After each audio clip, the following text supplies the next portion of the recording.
Alright, if Witcher 4 just makes you do more contracts in a new region, cool. But we've done that.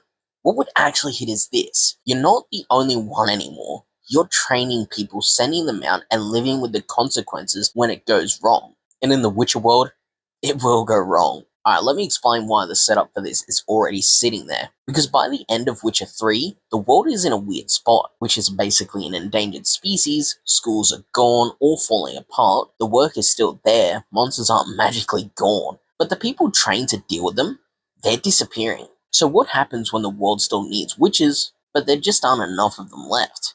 Here's the angle. Instead of playing as someone totally isolated, Witcher 4 puts you in a position where you're part of rebuilding something. Maybe it's a school, maybe it's apprentices, maybe it's a keep that becomes a hub. Maybe it's not even official, just a loose network of monster hunters trying to survive the new reality. And no, I'm not asking for Witcher Castle Manager. I'm not trying to collect wood and upgrade a pantry. I'm talking about consequences that spread further than your next contract. Imagine taking jobs, but not all of them are for you. Some get handed off to people you've trained, helped, or backed. You choose who goes. You hear how it went later. Sometimes it's fine, sometimes it's a disaster. Sometimes it's your fault even when you had good intentions. At that point, being a Witcher stops being only about fighting, and it starts being about what you leave behind. And honestly, that's pure Witcher.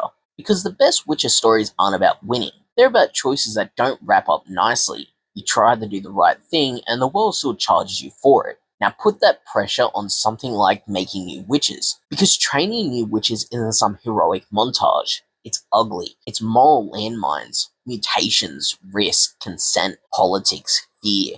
People already don't trust witches. So how do you think they react when they hear someone trying to bring them back?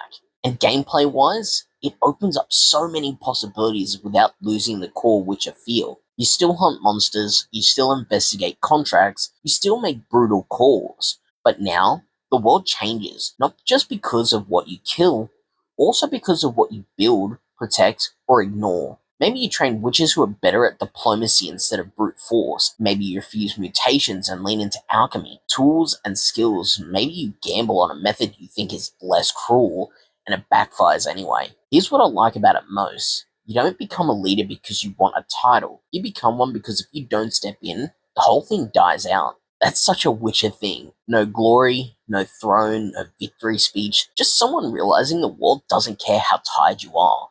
It's still coming, and somebody has to deal with it. If Witcher 4 goes this route, it stops feeling like we're replaying old ground and starts feeling like a new era. Not a clean new beginning, a messy one, which is exactly how Witcher stories should feel.